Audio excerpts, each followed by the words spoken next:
le Congo pillé, dépouillé. Le Congo, sa souveraineté violée et sa fierté perdue.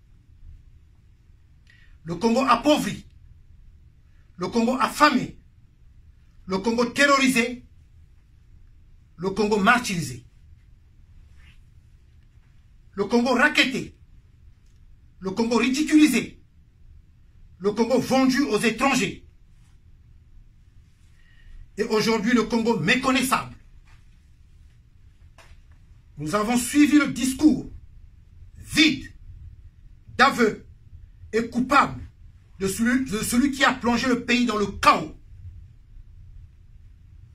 Notre cher et beau pays, le Congo-Brazzaville, a été pris en otage par le plus grand génocidaire d'Afrique de tous les temps, le plus piètre militaire,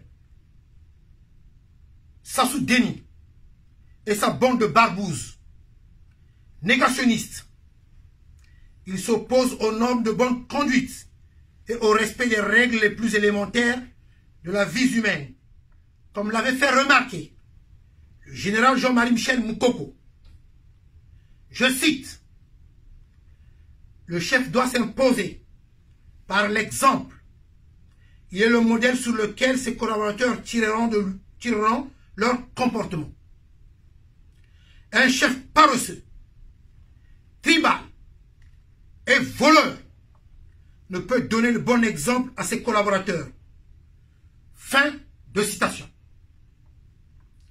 Mais le plus grand génocidaire d'Afrique de tous les temps, le plus piètre militaire que le Congo n'ait jamais connu, Sassou Deni, continue à tuer et à voler le peuple congolais sans vergogne.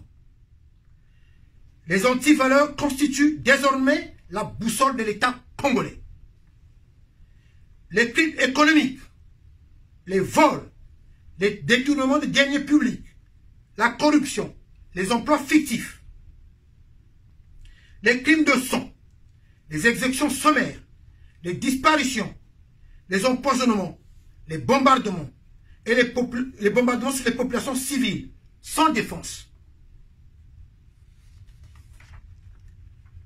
Le plus grand génocidaire d'Afrique, Sassou Deni, et sa bande de barbouzes ont remplacé l'animalité à la force morale. Dans sa logique, le chef est celui qui sait tuer et voler, et par la suite, il est promu pour sa bestialité. Chers compatriotes, peuple congolais, chers amis du Congo-Brazzaville, notre cher beau pays, le Congo-Brazzaville, vit une institutionnalisation du crime et du délit.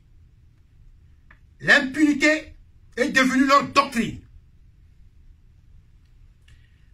Ces femmes et ces hommes nantis sont solidaires dans le crime et dans le délit. Ils se sont octroyés mutuellement une immunité juridictionnelle tribale.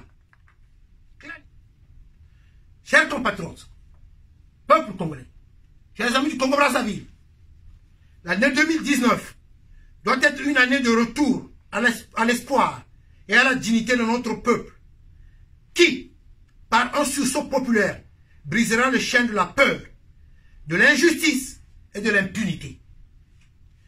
2019 doit être et sera le rendez-vous du courage, de la détermination et du patriotisme des Congolais qui remettront notre pays sur les rails de la justice et de la liberté.